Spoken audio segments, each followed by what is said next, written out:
The night my father passed away, he held my hand and told me something I would never forget. He said the money he was leaving behind was not just dollars in an account. It was his entire life, decades of early mornings and late nights, building something from nothing. He asked me to protect it, to use it wisely. I promised him I would. I thought my wife Diana would help me honor that promise. I thought she loved me for who I was. I was completely wrong. Before I tell you how I protected my father's legacy from the woman I trusted most, let me know where you are watching from today. Drop your city or country in the comments below. If this story resonates with you, hit that like button and subscribe to the channel. Trust me, you are going to want to hear how this unfolds. Because what happened next taught me the hardest lesson about love, money, and the true nature of the people we think we know best. Let me take you back to where it all started, the day I met the woman I thought I would spend forever with. 5 years ago, I was 29 years old, working as a software engineer at a tech company in Denver, Colorado. I was not the type of guy who enjoyed networking events or crowded social gatherings. I preferred quiet evenings, maybe a book or a movie, nothing too complicated. But my company was sponsoring a charity art exhibition, and my manager strongly suggested I make an appearance. So there I was, standing in the corner of this fancy gallery, holding a glass of wine. I did not even want, staring at a painting I did not understand. Abstract art was never my thing. I was just counting down the minutes until I could leave without being rude. That is when Diana walked up to me. She was wearing a simple black dress, her dark hair pulled back, in a way that looked effortless, but probably took an hour. She had this confident smile, the kind that made you feel like you were the only person in the room worth talking to.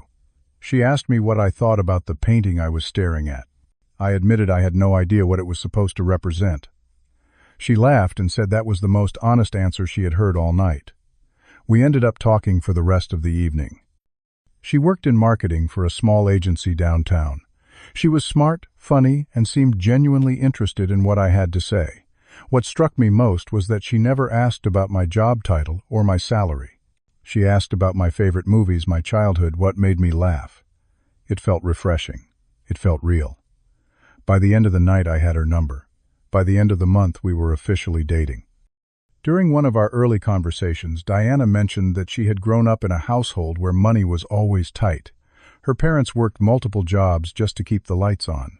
She talked about the stress of not knowing if there would be enough for groceries, the embarrassment of wearing second-hand clothes to school. I felt compassion for her. I thought it explained why she was so driven, so independent. I admired her for overcoming that. What I did not realize then was how deeply those experiences had shaped her relationship with money. But I am getting ahead of myself. We dated for 18 months.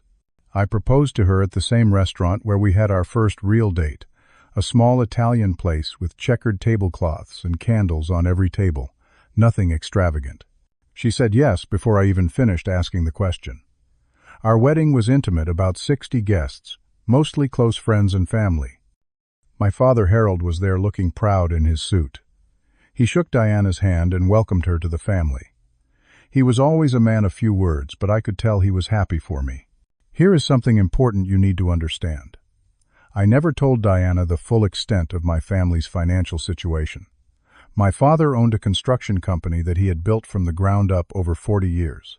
It was successful, very successful, but he was never flashy about it. He drove a 10-year-old truck, lived in the same house he bought when I was a kid, and wore the same work boots until they fell apart. I inherited that same attitude. I lived modestly, saved my money, and never felt the need to broadcast my net worth. When Diana asked about my family, I just said my dad ran a small construction business. I wanted to make sure she was with me for me, not for what I might inherit someday. For 2 years after our wedding, life was good. We rented a nice apartment, nothing fancy but comfortable. Diana occasionally mentioned wanting to upgrade our lifestyle, maybe buy a house, take nicer vacations. I always said we needed to save more first. She would get a little frustrated, but she never pushed too hard. Then everything changed. My father was diagnosed with late-stage lung cancer. The doctor said he had maybe 6 months. Those 6 months became the hardest of my life. I spent every moment I could with him. Diana came along sometimes, sitting quietly while I talked to my dad about old times. She seemed supportive, held my hand, said the right things. I was grateful for that. The night my father passed, I was alone with him. My mother had stepped out to get some rest. It was just the two of us in that hospital room, the steady beep of machines filling the silence. He grabbed my hand, his grip weaker than I had ever felt it, and he told me he was proud of me. He told me the company was sold and everything he had worked for was now mine. He asked me to protect it, to use it to build a good life, to never let anyone take advantage of my kindness. I promised him. I held his hand until his breathing stopped. The funeral was a blur. Hundreds of people showed up, people whose homes my father had built, employees who had worked with him for decades, old friends from his early days. I had no idea how many lives he had touched. A week later, we gathered for the reading of the will. Diana insisted on being there, which I thought was normal. She was my wife, after all. The lawyer read through the standard legal language, then got to the numbers. My mother, Margaret, was taken care of separately with her own provisions. As for me, I was inheriting the proceeds from the sale of the company, approximately $1.8 million. There was also the family home worth around $700,000, and various investments totaling another $500,000. Altogether, roughly $3 million. I remember the exact moment Diana heard those numbers. Her eyes went wide. Her hand, which had been resting on my knee, suddenly gripped tighter. I glanced at her and saw something I had never seen before. It was not grief. It was not sympathy. It was calculation. 2 weeks after the funeral, Diana started asking questions. At first they seemed innocent enough. She wanted to know what my plans were for the inheritance. Did I think about paying off our debts? What about buying a real house instead of renting? Maybe we could finally take that trip to Europe she had always wanted. I told her I wanted to be careful. This was my father's life work. I was not going to spend it carelessly. I planned to invest most of it, let it grow, maybe use a small portion to improve our lives gradually. She did not like that answer. Over the next few weeks, her suggestions became more frequent, more specific. She started sending me links to million-dollar homes in the suburbs. She mentioned her friend had just bought a new Mercedes. She talked about how nice it would be to quit her job and focus on her real passion, whatever that was supposed to be. One evening, she asked me directly if I was planning to add her name to my accounts. I told her I had not thought about it, that we should probably wait and see how things settled. That night, she asked me a question that stopped me cold.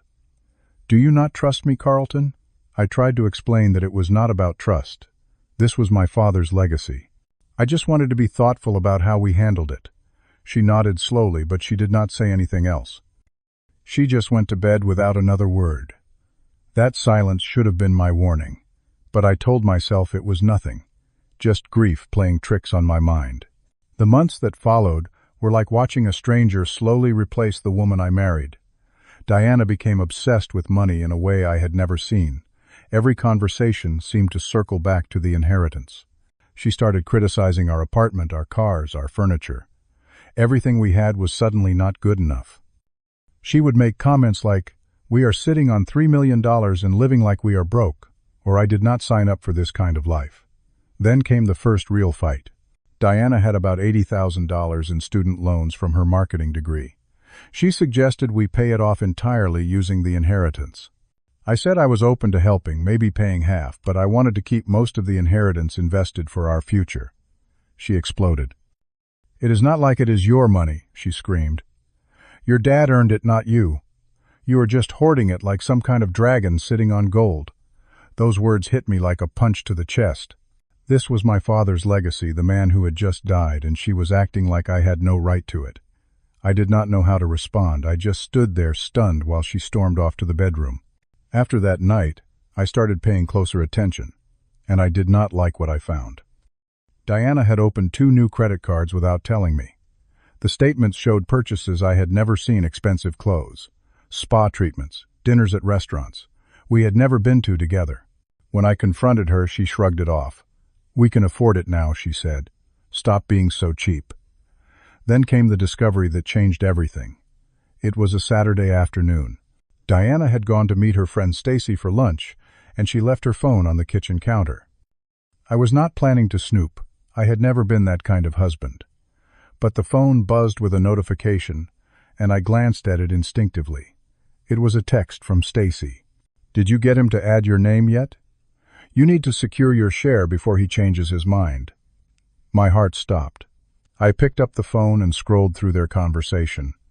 What I read made me sick. Diana had been talking to Stacy about my inheritance for months. She complained that I was being difficult, that I was refusing to share what was rightfully hers as my wife. Stacy encouraged her to push harder, to threaten him if necessary. But the worst part came when I went further back in their message history. I found conversations from before we were even married. Stacy had asked Diana if I was rich. Diana's response was, "His family has money. He just does not show it." There it was, in black and white. She had known. Maybe not the exact numbers, but she had known my family had wealth. All those years of acting like she loved me for me, all those conversations where she never asked about money, it was all a performance. I put the phone down exactly where I found it. When Diana came home, I acted like nothing was wrong. But inside, something had fundamentally broken. That night, I called my best friend Marcus. We had been close since college. He was the one person I trusted completely. I told him everything, the texts, the credit cards, the constant pressure about the money. He was quiet for a long moment. "I tried to warn you," he finally said. "Back when you two first got serious. Something about her always felt off to me. But you were so happy I did not want to ruin it." He was right. He had made a few comments over the years, subtle concerns, that I had dismissed as him being overprotective. "Look," Marcus continued, "you need to talk to a lawyer. Not a divorce lawyer, not yet. You need someone who specializes in asset protection. Before this gets ugly." He gave me the name of Theodore Ashford, an estate lawyer who had helped Marcus's family with some complicated inheritance issues. I wrote down the number and thanked him. The next day I made an appointment. 2 weeks passed. Diana had no idea I had been meeting with a lawyer. She was too focused on her campaign to get access to the money. Then one Friday evening she told me we needed to have a serious talk. She sat me down on the couch, her expression hard and determined. "Carlton," she said, "we have been going in circles about this for months. I am done waiting." She laid out her demands. She wanted me to add her name to all my accounts. She wanted full access to the inheritance funds. She wanted us to buy a house together with both our names on the deed. "We are married," she said. "What is yours is mine." That is how this works. I asked her what would happen if I said no. Her face went cold. "Then maybe this marriage is not what I thought it was. You have until the end of the month, Carlton. Either we are partners in everything, or we are nothing. If you do not give me access, I am calling a lawyer." I looked at her, this woman I had loved for 5 years, and I felt nothing but sadness. "I understand," I said calmly. "I need some time to think about it." She seemed surprised by my composure. She probably expected me to argue, to beg, to promise I would do whatever she wanted. Instead, I just nodded and walked to the kitchen to pour myself a glass of water. What she did not know was that I had already made my decision. She had given me an ultimatum. She had no idea she had just given me the perfect excuse to execute the plan I had been preparing for weeks. That night, after Diana fell asleep, I sat in the living room in darkness. I stared at a framed photograph of my father on the bookshelf taken at the construction site where he had spent most of his life. I thought about all the mornings he woke up before dawn. All the times he came home exhausted, his hands calloused and his back aching. He had built something from nothing, brick by brick, deal by deal. And now the woman sleeping in our bedroom wanted to take it all because she had a marriage certificate. I felt a wave of emotions crash over me. Anger at Diana for her betrayal. Disappointment in myself for being so blind. Grief for my father still raw, even after all these months. But underneath all of that was something else. Resolve.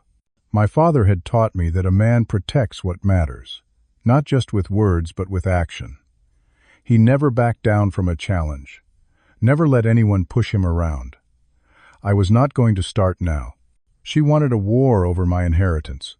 She was about to learn that I do not fight fair, I fight smart. Theodore Ashford's office was in a historic building downtown, all dark wood paneling and leather chairs. He was in his early 60s with silver hair and the calm demeanor of someone who had seen every kind of family drama imaginable. I told him everything. The inheritance, the messages, the ultimatum. He listened without interrupting, occasionally making notes on a yellow legal pad. When I finished, he set down his pen and looked at me directly. "You are in a better position than you might think," he said. "The inheritance came to you after your marriage, but it was kept separate from your marital assets. You never commingled the funds with joint accounts. That is crucial." He explained my options. I could do nothing and hope Diana was bluffing about the divorce. I could give in to her demands and hope for the best. Or I could take action to protect the assets in a way that would be legally unassailable. "There is a tool called an irrevocable spendthrift trust," Theodore continued. "Once you transfer assets into it, they are no longer yours in the traditional sense. The trust owns them. You can designate beneficiaries like your mother or future children who will eventually receive the benefits. And here is the key part." He paused for emphasis. "We can include a clause that specifically excludes any current or future spouse from any benefit whatsoever." I asked if it was legal. He almost smiled. "Completely legal," he assured me, "especially with inherited assets that were kept separate. Your wife would have no claim. No court could touch it. I signed the papers that same week. All $3 million were transferred into the trust within 10 days. My mother, Margaret, was named as the primary beneficiary with provisions for any future grandchildren. Diana had given me until the end of the month. I beat her deadline by 3 weeks. The last day of the month arrived. Diana cornered me after dinner, her eyes gleaming with anticipation. So she said, "Have you made your decision?" I set down my fork and met her gaze. "Yes," I said. "The answer is no." Her expression shifted from confidence to confusion to rage in the span of seconds. "What do you mean?" "No. I mean I will not be adding you to my accounts. I will not be giving you access to my father's money. The answer is no." She started screaming. She called me selfish, controlling, pathetic. She swept her arm across the table, sending dishes crashing to the floor. She threatened to take everything I had in the divorce. I remained seated, my voice steady. "If that is what you want to do, go ahead. But you might want to consult with a lawyer first." 2 days later, I received a letter from Garrett Simmons, one of the most aggressive divorce attorneys in Denver. He was known for helping clients extract maximum assets from their spouses. The letter demanded full financial disclosure and hinted at significant claims against my inheritance. I forwarded the letter to Theodore. He was not concerned. "Let them make their demands," he said. "When they see the trust documents, their entire case will collapse." He suggested we arrange a meeting, all 4 of us. "Let them come prepared for war," he said. "They will leave with nothing." The meeting took place in Theodore's conference room 2 weeks later. Diana arrived with Garrett Simmons, a sharply dressed man in his 40s with the energy of someone who enjoyed confrontation. Diana looked confident, almost smug. She probably thought this was going to be her moment of triumph. Garrett opened with an aggressive summary of Diana's position. As a spouse, she was entitled to an equitable share of all marital assets, including any inheritance that had benefited the marriage. He quoted case law, threw around legal terms, and demanded that I hand over at least 50% of my father's estate. When he finished, Theodore calmly slid a folder across the table. "I think you should review this before we continue," he said. Garrett opened the folder. I watched his face as he read through the trust documents. The confidence slowly drained from his expression. He turned page after page, looking for something, anything he could use. He found nothing. Theodore explained it simply. The entire inheritance had been transferred into an irrevocable spendthrift trust before any divorce proceedings were initiated. The trust specifically excluded any current or future spouse from any benefit. The assets were no longer mine to divide. They belonged to the trust, and the trust beneficiaries did not include Diana. Garrett set the documents down. He looked at Diana. He shook his head slightly. The room went silent. Diana's face went pale. "You cannot do this," she said, her voice shaking. "That is my money too. I am your wife." I looked at her, this woman I had once loved more than anything. "It was never yours, Diana. It was my father's. And now it is protected. From you." She started crying. Garrett gathered his papers and muttered something about reviewing the situation. Theodore showed them out. The divorce was finalized 4 months later. Since there was nothing to fight over regarding the inheritance, the proceedings were surprisingly quick. Diana received her share of our actual marital assets, which amounted to very little. The apartment leased some furniture, a joint savings account with a few $1,000s. On the day we signed the final papers, Diana looked at me with cold eyes. "You will regret this," she said. "You are going to end up alone." I handed my pen back to the clerk. "Maybe," I replied, "but I will end up alone with my dignity intact." She walked out of that courthouse thinking she had cursed me. But for the first time in months I could finally breathe. The first weeks after the divorce were harder than I expected. I moved into a small apartment on the other side of the city. New neighborhood, new surroundings, new life. But the silence was overwhelming. I would lie awake at night, staring at the ceiling, replaying every moment of my marriage, wondering where it went wrong, wondering if I could have seen the signs earlier. The hardest part was not the betrayal. It was the realization that 5 years of my life might have been built on a lie. Did she ever love me at all?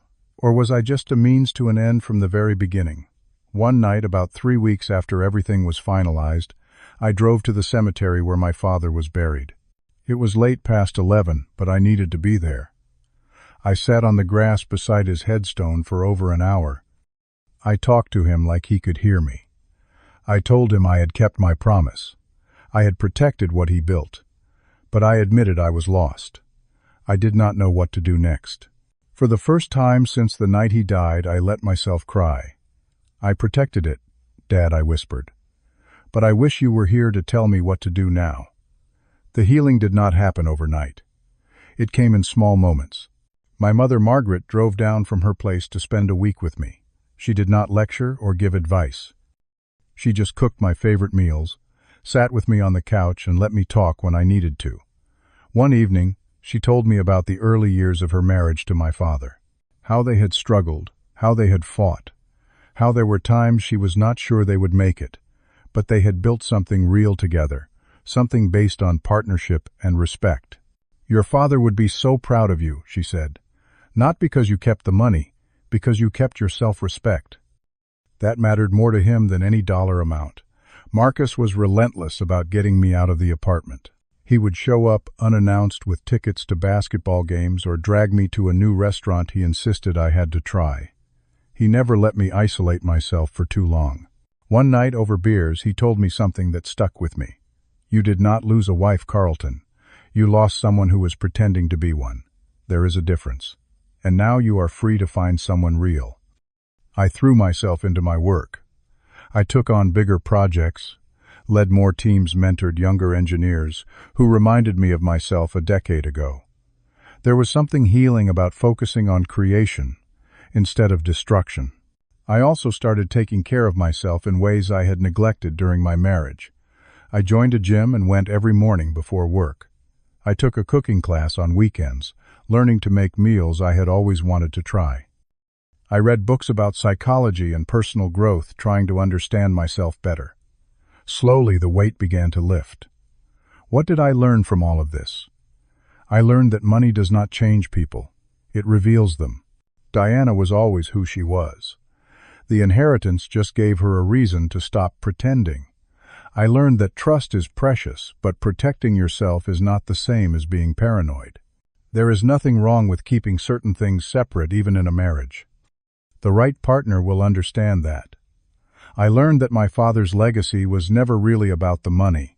It was about integrity, about working hard, about standing up for yourself when others try to take what you have earned. He taught me those lessons my entire life. The inheritance was just the final test to see if I had been paying attention. And I learned that forgiveness does not mean letting someone continue to hurt you. I do not hate Diana anymore. I understand that she was shaped by her own fears and insecurities around money. But understanding someone does not mean you have to let them back into your life. These days I am doing well. I have a new apartment with a balcony that overlooks the mountains.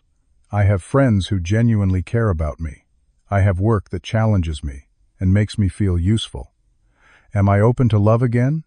Yes, but I am not rushing it. The right person will not come with ultimatums or demands. They will not see me as a source of financial security. They will see me as a partner, someone to build a life with, not someone to take from. Last week I was sitting on my balcony watching the sunset over Denver.